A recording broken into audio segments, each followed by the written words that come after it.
What's up, overseas basketball fam? Raylena Phillips, and I'm here with Tiffany Hayes today, and I would say we're welcoming her, but really she's welcoming us because we're in her gym, Hoop Nation Atlanta. Tiffany, tell me a little bit about your inspiration and vision when you decided that you wanted to open this gym out here in Atlanta.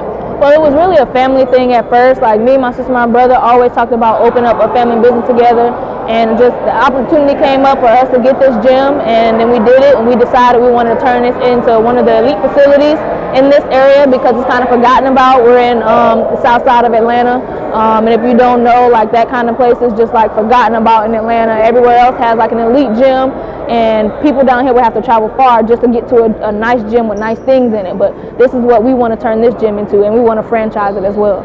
So one of your main objectives for Hoop Nation is, to get a lot of pros in here, get a lot of pro runs and people, so they can get film, exposure, and things like that. Tell me a little bit more.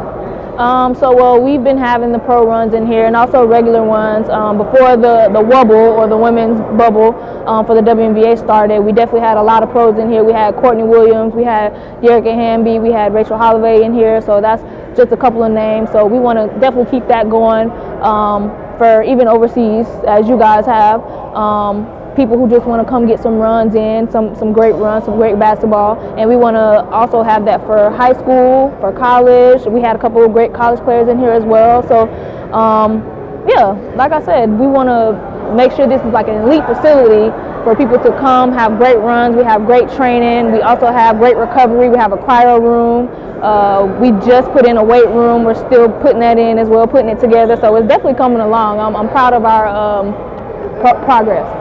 Yeah, definitely a great gym. The Overseas Combine has been here 2 out of the 3 days, and the guys are really showcasing their talent in such an amazing gym. Now let's move on to, of course, Atlanta Dream. Tell us a little bit about, your experiences. You came on the team in 2012. Tell us about that. So yeah, I got drafted here in 2012. I've been on this team ever since. Earned a starting role, I think maybe the next year, and then been starting ever since. Great team, great program, love my coaches, always been loving my teammates, whoever I've had alongside of me. But this year I decided to, opt out of the WNBA bubble. So I'm staying here in the community with the gym. I figure I could help out here. Also arrest the cops that killed Breonna Taylor, and Black Lives Matter, and yeah. No, 100%, definitely. And you actually lead the Atlanta Dream all-time in three-point baskets. Shocking me. Shout out to you, yes. Shout out to you. So you've definitely embraced your role on the team as well, and I know you consider yourself a veteran. What's something you kind of dish off to, the rookies when they come in? Is something that you personally want to get across to them as far as the team goes? My thing is, rookies come in, they're like probably the star of their team, and they're coming in thinking they have to do everything and do this and do that. This is a whole different level. You have teammates, you have great teammates. We're going to be here to guide you wherever you need to go. If we need you to still be that person to do everything, do everything. But if you just have to take your role that you need to be on this team. All teams need different roles of type of people. If you have everything, but we only need you to do this, we know you're good at that, you do that. We have a whole, we have the puzzle pieces, so we need you to do your part, and then that's it. That's what I would tell my younger rookies, to just do what they're good at and do it great, and you'll be here every year like me. Now, as far as overseas basketball goes, because we are the Overseas Basketball Connection, what are your thoughts on overseas play versus the WNBA? I just feel like it's more competition here most of the time. I've been in places overseas where the competition is really good on most teams, and I've been on in countries where there's competition in only maybe 3 or 4 teams. So it's different wherever you go, but when I come back here, it's really always competition on every team I play. No matter whether it's a blowout, the teams never give up, things like that. So I think that's just kind of a small difference. And what would you say is essentially your favorite thing about playing overseas, and essentially your worst or your least favorite? I think my favorite thing would definitely be that you get to experience the different cultures. You get to meet a lot of different people from a lot of different places. When you go overseas, even though you're in Turkey, you have a teammate from Serbia or from Spain or anything. So it's a lot of different things and cultures going on in one place, so that's definitely something fun about it. And of course the thing is actually going over there, like having to go over there just to make not ends meet, but to make a decent dollar for you being a professional.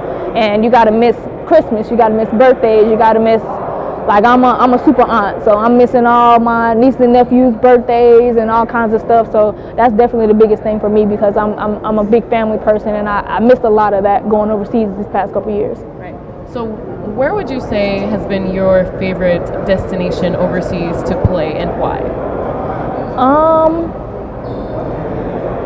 I have a couple, actually. What are you thinking? Talk to us. So I started out in Israel. I heard Israel's great. Israel is fun. Because it's Americanized. It's very Americanized. It's very fun. So there's a lot of men's and women's players out there, and you just go to dinner, you go over each other's houses. It's like kind of a family out there. Brazil, one of my first couple years I was in Brazil. Tiny town called Recife. It's like central Brazil.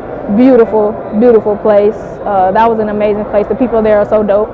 And the last one I would say is Spain. I'm currently in Spain. I was there last year and I signed back this year. Hopefully, if everything goes well, I'll be back in October. Spain, just the people there are great. The fans are great no matter what. The games are always packed. The organization takes care of me. So I definitely have to say Spain too. And I know you touched on how you opted out to play this season. Give us a little bit more insight on essentially why.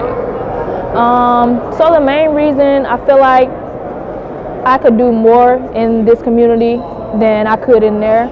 I mean, kudos to the girls who went. They're in there, they're showing out, they're doing their thing. But me, myself, like I said, I already go overseas and I'm kind of in a bubble when I leave my family already. I didn't want to have to do that two times in a row. So I decided to stay here at my home, which I never get to enjoy because I'm half overseas or half here on away trips with the WNBA.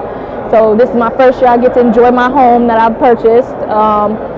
And also just the Black Lives Matter movement. I feel like a lot of us could have made a statement by sitting out. A lot of us did, actually. There's a couple more of me. Definitely out here in Atlanta. Yeah, as well. Yeah, definitely a lot of me who sat out as well for the same reason.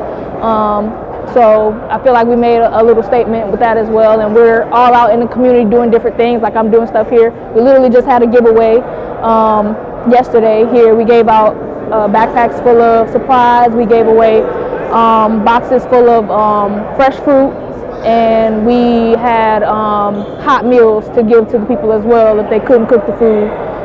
So that was just yesterday. That was maybe our second or third event. So I'm just doing things like that through the gym, just trying to grow our name and also trying to help the community out as well. So I feel like I'm better here, helping out around here and doing stuff for the community. Yes, and thank you for that. Loads of respect to you. And one more thing I just wanted to touch on. I know you said you're a super aunt. Do you plan on having any kids of your own? I've been having baby fever for years. But it's just always that thing where you just get another good offer because I expect to do well, but I always exceed my expectations when I'm playing. So I always do well, and I always end up getting a great deal overseas. Unfortunately, this year I had to take a pay cut because of COVID, but I was already sitting out from the WNBA. So I was like, I'm going to just go overseas, get this, because I'm here the whole summer with my family now. I get to see friends, spend time at home. So I'm like, okay, that was kind of my break.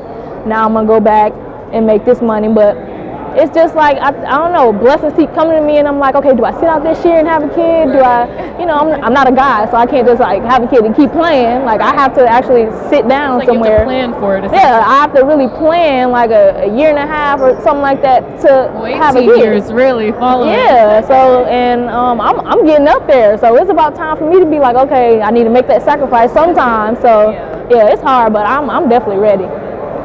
Now, is there anything else you'd like to share with the OBC family, just as one last send-off for us? I think what you guys are doing is great. Definitely a dope idea. A lot of people came out to this one. And you guys are traveling all over doing it. So you guys are giving people chances to get a job. And especially right now, people really need that. So kudos to you guys for doing what y'all are doing. And anyway, we at Hoop Nation, or me, myself, Tiffany Hayes, can help. We're here for that. Well, on behalf of the whole OBC family, we want to thank you not only for using your facility, but just your support as a whole. And we support you as an athlete, as a woman, and everything above. So thank you for sitting down with us, and we look forward to connecting with you in the future. Appreciate that. Thank you guys so much for having me.